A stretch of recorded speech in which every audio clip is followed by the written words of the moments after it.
کلی جهانمان را نادیده بگیریم و همه چیز را به بخش‌های جدا، منظم و متمایز تقسیم کنیم. در هر حال به هم پیوستگی واقعیت دارد. همه چیز را هدایت می‌کند. جهان ما جهانی در هم پیچیده است.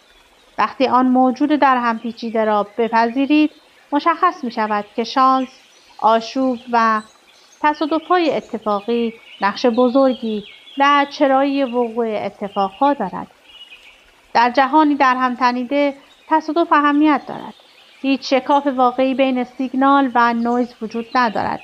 هیچ نویزی وجود ندارد. نویز زندگی یک نفر همان سیگنال زندگی یک نفر دیگر است، حتی وقتی متوجه آن نشویم. ما روی هیچ چیز کنترل نداریم.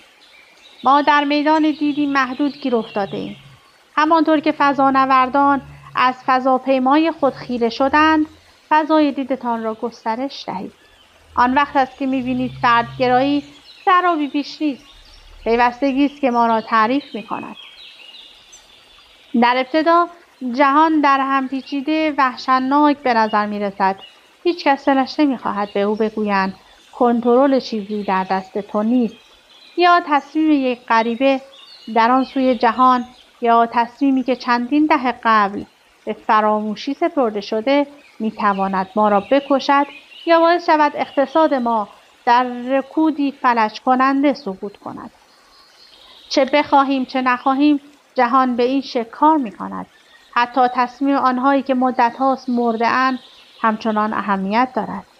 اگر در سال 1905 میلادی 4 کودک در ویسکانسین به قتل نمی‌رسیدند، حالا شما این جمله را نمی‌خواندید. این واقعیت چه خوب و چه بد وحشتناک نیست، بلکه شگفت‌انگیز است و به هر لحظه از زندگی ما معنایی پنهان می‌دهد.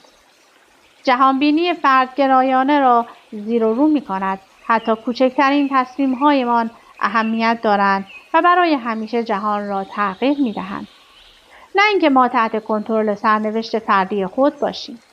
حقیقت علمی در سطرهای آغازین شعر ویلیام بلیک با نام فال بیگناهی وجود دارد.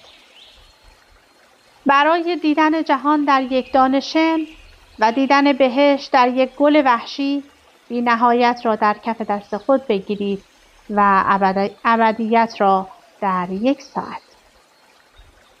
زمان آن رسیده که لنزهایمان را تنظیم کنیم و جور دیگری خودمان را در جهان ببینیم. وجود پرآشوب و در هم پیچیده ما